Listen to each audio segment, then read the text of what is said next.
नमस्कार, आप देख रहे हैं के न्यूज। मैं हूं आपके साथ सूरी चौहान और 6 बजे की 6 बड़ी खबरों का रुख करते हैं। उत्तर प्रदेश के सबसे पहले गाजियाबाद का जिक्र करते हैं, जहां पर बीजेपी का वार जाएगी सरकार। यानी कि गाजियाबाद में बुधवार को कांग्रेस नेता राहुल गांधी और समाजवादी पार्टी के राष्ट्रीय अध्यक्ष अखिलेश यादव ने साझा प्रेस कॉन्फ्रेंस की और इस दौरान उन्होंने बीजेपी पर जमकर हमला बोला। प्रेस कॉन्फ्रेंस में अखिलेश यादव ने कहा है कि बीजेपी भ्रष्टाचारियों का गोदाम बन गई है और लूट और झूठ बीजेपी की पहचान बन गई है और आने वाले चुनाव में बीजेपी का सफाया होने जा रहा है। राहुल गांधी और अखिलेश यादव ने कहा कि गठबंधन एनडीए को गाजियाबाद से गाजीपुर तक हराएगा और राहुल गांधी ने यह भी दावा किया कि इस बार एनडीए की सरकार 150 सीटों पर सिमट कर रह जाएगी। अखिलेश यादव ने यह भी कहा कि वो 2014 में आए थे और 2024 में जाएंगे और इस बार विदाई भी बैंड बाजी के साथ होगी। और इस मौके पर कांग्रेस की प्रवक्ता सुप्रिया श्रीनेत और बागपत के इंडिया गठबंधन के प्रत्याशी पंडित अमरपाल शर्मा भी मौजूद रहे। एनडीए को पीडीए हराने जा रहा है। और जहां तक सवाल परिवारवाद की बात है, आज नवरात्र है, आज शुभ दिन है। भारतीय जनता पार्टी के लोग संकल्प लें कि ना किसी परिवार वाले को टिकट देंगे और ना किसी परिवार वाले से वोट मांगेंगे।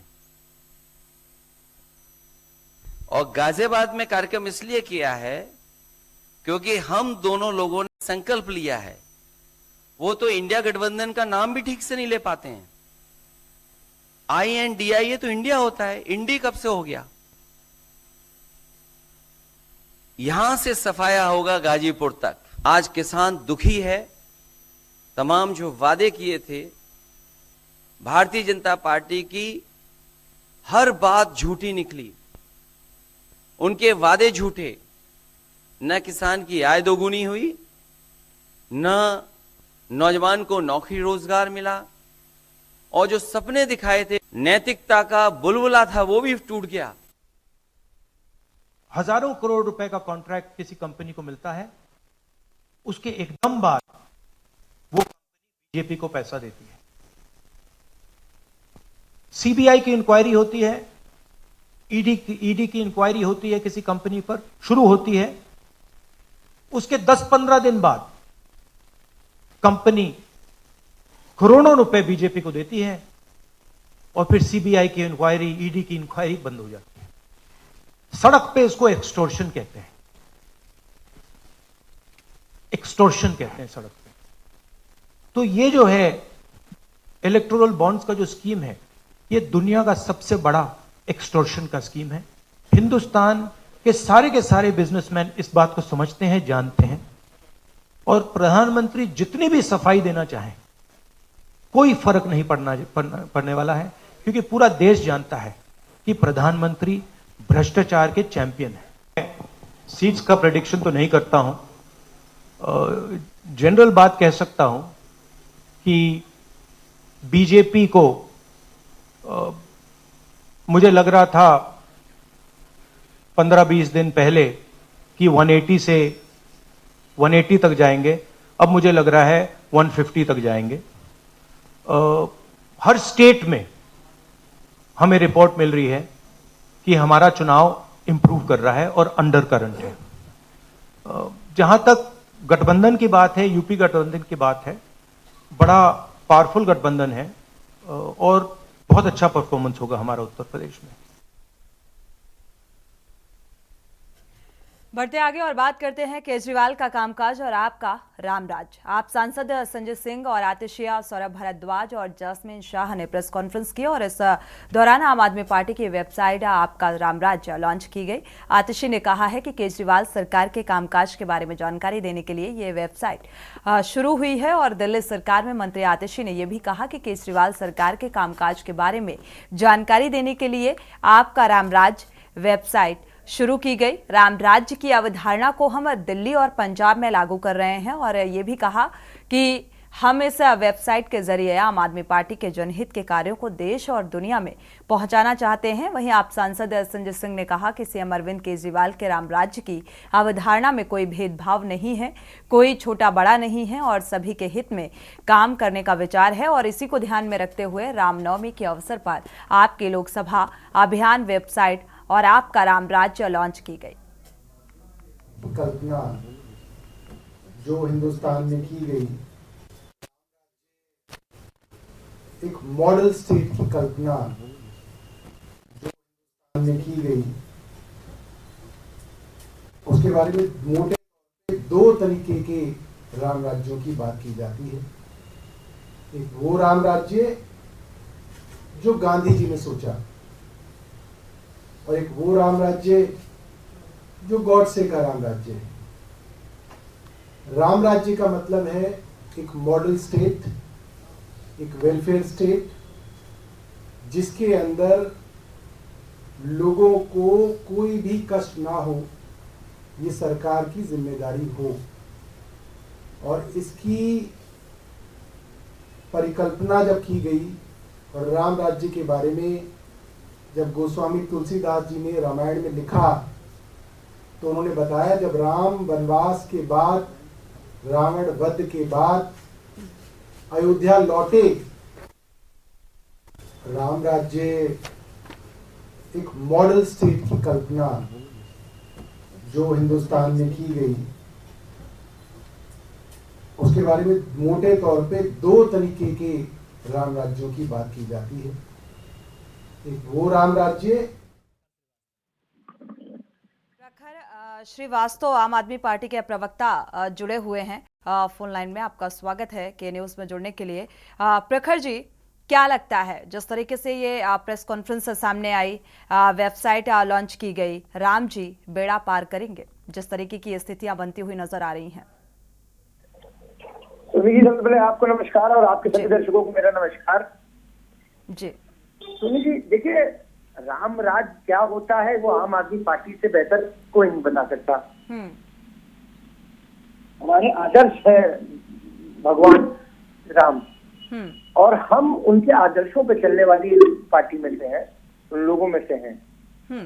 लेकिन सवाल प्रखर जी ये बेहद महत्वपूर्ण हो जाता है कि अभी तक आम आदमी पार्टी जो है वो राम के प्रति आस्था हर एक व्यक्ति की है, लेकिन राजनीति में राम के प्रति आस्था के मायने बदल जाते हैं, क्योंकि राम धर्म राजनीति और सीधा सीधा इसे राजनीति का फायदे से जोड़कर देखा जाता है।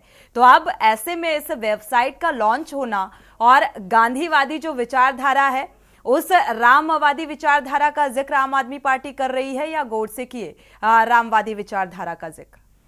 किस विचारधारा के साथ आम आदमी पार्टी चलेगी? देखिए, हमारे यहाँ कोई भी शुभ कार्य करने से पहले भगवान की आराधना और पूजना जरूर होती है। बिल्कुल। जिसमें हम लोग एक स्वास्तिक का साइन बनाते हैं और शुभ लाभ लिखते हैं, सब कोई अच्छे काम का शिलान्यास करते हैं। उसी प्रकार से देखिए 2024 का चुनाव बिल्कुल सर पर है और हमने अपनी देश की जनता को दिखाने के लिए, बताने के लिए कि हमने दिल्ली के अंदर क्या काम करा है, पंजाब के अंदर क्या काम करा है, गोवा के अंदर जो हमारे विधायक वहां हमने काम क्या कर रहे हैं और गुजरात में जो हमारे विधायक है वहां पे हम काम क्या कर रहे हैं। तो भगवान राम जो चाहते थे, जो हम जिनके उनके आदर्श में चल रहे हैं, अच्छी स्कूल व्यवस्था, सब आपस में भाई बहनों के बीच में सारे जातियों में प्रेम, अच्छी स्वास्थ्य, अच्छी शिक्षा, मुफ्त बिजली और इलाज। बिल्कुल। प्रखर जी, दिल्ली और पंजाब में तो राम राज्य स्थापित कर दिया आम आदमी पार्टी ने, लेकिन अब देश में राम राज्य की स्थापना आम आदमी पार्टी, उसके लिए आम आदमी पार्टी की क्या कुछ रणनीति है? देखिए, हम सब जानते हैं और देश की जनता बहुत अच्छी तरीके से जानती है कि किस तरीके से आदरणीय प्रधानमंत्री श्री नरेंद्र मोदी जी और भारतीय जनता पार्टी हताश और निराश है इंडिया गठबंधन से, और किस तरीके से हमारे प्रमुख नेताओं को, हमारे बड़े बड़े नेताओं को वो झूठे मुकदमे बनाकर जेल भेज रही है। एक मुख्य आरोपी सरकारी गवाह बन जाता है, उस गवाह के आधार पर उसके बयानों के आधार पर हमारे मुख्यमंत्री को जेल में डाल देते हैं, हमारे शिक्षा मंत्री को जेल में डाल देते हैं। भाई अरविंद जी का कसूर सोनी जी क्या था? उन्होंने अच्छी स्वास्थ्य दिल्ली की जनता को दे दी, अच्छी शिक्षा दिल्ली की जनता को दे दी, अच्छा इलाज हर मोहल्ले में, आपके मोहल्ले में मोहल्ला क्लिनिक खोल दी, ये उनका जुर्म था। ठीक है, ये देश की जनता जानती है और मुझे यकीन है कि आने वाले 2024 के चुनाव में जनता जेल का जवाब वोट से देगी। चलिए, फिलहाल जेल का जवाब वोट से देगी या नहीं, ये फिलहाल देखना बेहद दिलचस्प होगा। ये बात अलग है, आम आदमी पार्टी जो इंडिया गठबंधन है वो पूरी तरीके से अपने प्रत्याशियों का समर्थन करता हुआ नजर आ रहा है। शुक्रिया हमारे साथ जुड़ने के लिए और ये तमाम इस मुद्दे पर बातचीत करने के लिए। आम आदमी पार्टी और लगातार जो प्रेस कॉन्फ्रेंस और वेबसाइट लॉन्च की गई है इस लिहाज से, और जेल का जवाब वोट से देगी जनता, इस बात का जिक्र बार बार आम आदमी पार्टी की तरफ से किया जा रहा है। बढ़ते हैं आगे और अगली खबर का जिक्र करते हैं। पूरा हुआ अनुष्ठान, कन्याओं को मान। सीएम योगी आदित्यनाथ ने रामनवमी के अवसर पर गोरखनाथ मंदिर में विधि विधान से कन्या पूजन किया और सीएम योगी आदित्यनाथ ने अपने हाथों से कन्याओं के पांव पखारे, उन्हें चुनरी उड़ाई और आरती उतारी, श्रद्धापूर्वक भोजन कराया, दक्षिणा देकर उनका आशीर्वाद लिया और सीएम योगी आदित्यनाथ ने परंपरा का निर्वहन करते हुए बटुक पूजन भी किया। नवमी तिथि के अनुष्ठान में सीएम योगी ने सबसे पहले छोटी छोटी बच्चियों के पांव धोए और मुख्यमंत्री योगी आदित्यनाथ ने कहा कि मर्यादा पुरुषोत्तम भगवान श्री राम के आदर्श हजारों वर्षों बाद आज भी उतने ही प्रासंगिक हैं जितने त्रेता युग में थे। श्री राम धर्म के साक्षात प्रतीक हैं, मर्यादा के आदर्श हैं, परमात्मा स्वरूप महापुरुष हैं और हर क्षेत्र में उनके द्वारा स्थापित आदर्श हम सभी को पारिवारिक, सामाजिक और राष्ट्रीय कर्तव्यों के निर्वहन की प्रेरणा देते हैं।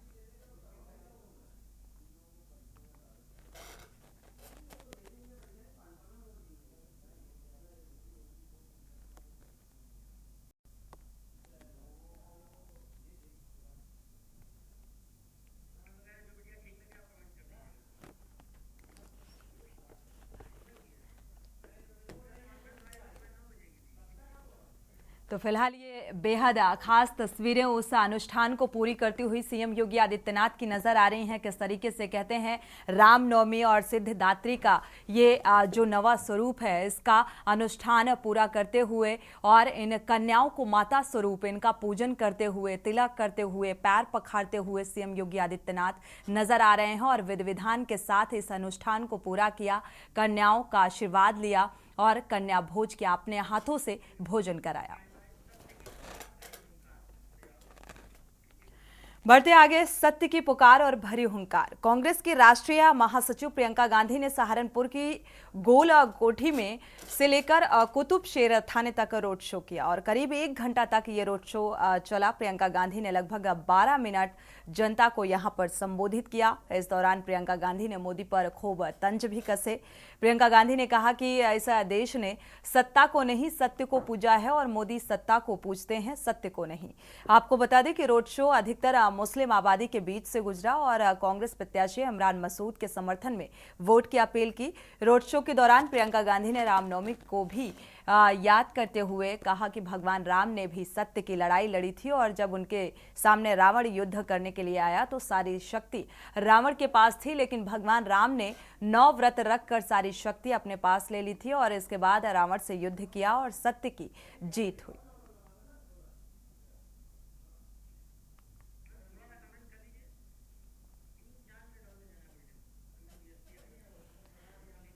तो इस रोड शो के दौरान आम जनता के बीच जनसभा को संबोधित करते हुए सहारनपुर में प्रियंका गांधी ने तंज कसा प्रधानमंत्री पर निशाना साधा, क्योंकि लगातार सहारनपुर सीट अल्पसंख्यक वोट बैंक जो है यहाँ पर ज़्यादा देखने को मिलता है और इसी पर पूरी तरीके से फोकस जो कांग्रेस पार्टी का है नज़र आ रहा है। इससे पहले भारतीय जनता पार्टी की तरफ से लगातार जो चुनावी जनसभाएं हैं वो संबोधित किया गया और अपने प्रत्याशी के समर्थन में वोट की अपील की गई। सहारनपुर में प्रियंका गांधी का ये रोड शो और अपने प्रत्याशी के समर्थन में हुंकार भरती हुई नजर आए।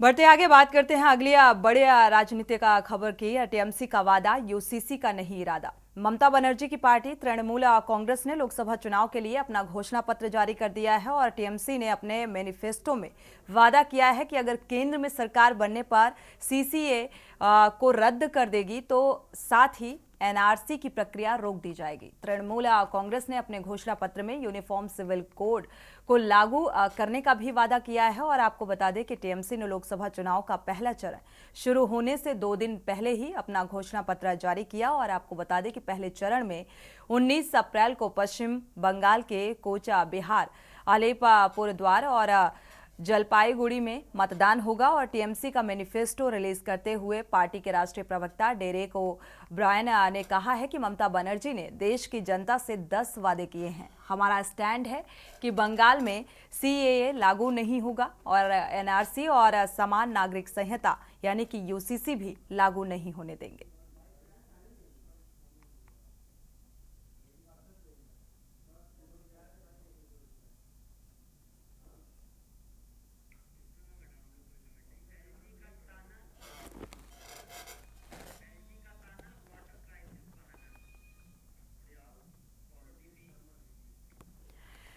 बढ़ते आगे एलजी का ताना और वाटर क्राइसिस बहाना।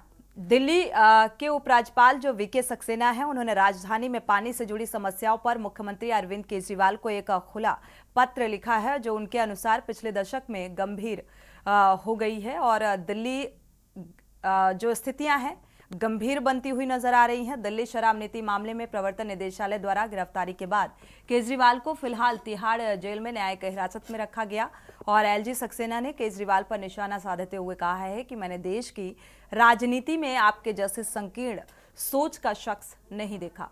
आपको बता दें कि उपराज्यपाल ने खुला पत्र लिखकर आरोप लगाया है कि जल मंत्री आतिशी ने पानी लेने को लेकर हुई लड़ाई में एक महिला की मौत का इस्तेमाल किया और संकीर्ण राजनीतिक उद्देश्यों के लिए किया गया। उपराज्यपाल ने आरोप यह भी लगाया कि सरकार ने मुफ्त पानी की कपोल और कल्पना रची और महिला की मौत उसकी विफलता को उजागर करती है। उपराज्यपाल ने यह भी आरोप लगाया और इस बात का भी जिक्र किया कि घटना के पीछे पानी की आपूर्ति में कमी को रेखांकित करते हुए आतिशी ने 9 साल से अधिक पुरानी अपनी ही सरकार को दोषी ठहराया है। उपराज्यपाल ने आम आदमी पार्टी सरकार की कड़ी आलोचना की और पानी की कमी के मुद्दों को संबोधित करने में पिछले एक दशक में उनकी निष्क्रियता और अक्षमता पर प्रकाश डाला है। इसी खबर पर और ज्यादा जानकारी के साथ प्रवेश शर्मा संवाददाता दिल्ली से जुड़े हुए हैं। प्रवेश, अगर देखा जाए ये जो उपराज्यपाल के द्वारा जो खुला एक पत्र में उन तमाम अहम आरोपों का जिक्र किया गया, बातों का जिक्र किया गया, इसका सत्यता से कोई वास्तविकता से लेना देना है या फिर ये राजनीतिक आरोप या इसके मायने समझे जाए? बिल्कुल, मैं आपको बता दूं कि देश में लोकसभा चुनाव का बिगुल बजा हुआ है, लेकिन दिल्ली की राजनीति में स्थानीय मुद्दे पानी की समस्या को लेकर लगातार राजनीति हो रही है। और सबसे बड़ी बात यह है कि अभी 2 दिन पहले पूर्वी दिल्ली में पानी भरने की आपसी लड़ाई के कारण एक महिला ने दूसरी महिला को चाकू मारकर घायल कर दिया था, जिसमें उस महिला की मौत हो गई। उस मौत के कारण जब बीजेपी ने लगातार आम आदमी पार्टी पर हमला किया तो आम आदमी पार्टी की जल मंत्री हैं आतिशी, उन्होंने सीधे तौर पर एलजी को पत्र लिखकर कहा कि आप उस महिला के मौत का कारण अगर जल बोर्ड के अधिकारी को या सीईओ को मानते हैं तो उनको सस्पेंड कर दीजिए, ये अधिकार आपको है, और वो पत्र भेज दिया, जिसका जवाब आज एलजी ने खुद खुला पत्र लिख के दिया और सीधे तौर पर यह कहा कि दिल्ली में पिछले 9 साल से पानी की समस्या लगातार देखी जा रही है और जिस तरीके का माहौल दिल्ली में है, लोग पीने के पानी के लिए तरस रहे हैं और कहीं ना कहीं जो महिला की मौत का जो कारण बताया गया है और उसमें अधिकारी को सस्पेंड करने के लिए कहा गया है, उस पर भी एलजी ने सीधे तौर पर आम आदमी पार्टी पर हमला किया है। जी बिल्कुल, आम आदमी पार्टी की मुश्किलें वैसे भी इतनी बढ़ी हुई हैं और लगातार जब से सीएम अरविंद केजरीवाल की गिरफ्तारी हुई है उसके बाद से जो जल मंत्री आतिशी हैं उनकी जो बयानबाजी या प्रेस कॉन्फ्रेंस के जरिए लगातार पॉलिटिकल बयानबाजी निकलकर सामने आ रही है, क्या इन आरोपों को इससे भी जोड़कर देखा जा सकता है? देखिए, मैंने पहले ही बताया चुनाव का समय है, कोई भी बात या कोई भी शब्द कहने से पहले दोनों पार्टियों को सोचना होगा। और लगातार हम ये देख रहे हैं कि आरोप प्रत्यारोप का जो दौर है वो देखा जा रहा है। दोनों पार्टियां एक दूसरे पर आरोप लगा रही है। सीधे तौर पर ये कहा जा रहा है कि दिल्ली में पानी की समस्या है और पानी गंदा आ रहा है, लेकिन वहीं आम आदमी पार्टी कह रही है कि लोगों को कोई समस्या नहीं है, पानी साफ मिल रहा है, समय से मिल रहा है, सिर्फ बीजेपी राजनीति कर रही है। जी शुक्रिया इस तमाम जानकारी को साझा करने के लिए। तो ये राजनीतिक आरोप और राजनीतिक आरोप और प्रत्यारोप का दौर लगातार जारी है और लोकसभा चुनाव को देखते हुए अपने अपने बयानबाजी निकलकर इस चुनावी माहौल में सामने आ रही है। इसी के साथ इस खास बुलेटिन में इतना ही। आगे खबरों के लिए आप देखते रहिए के न्यूज़ इंडिया।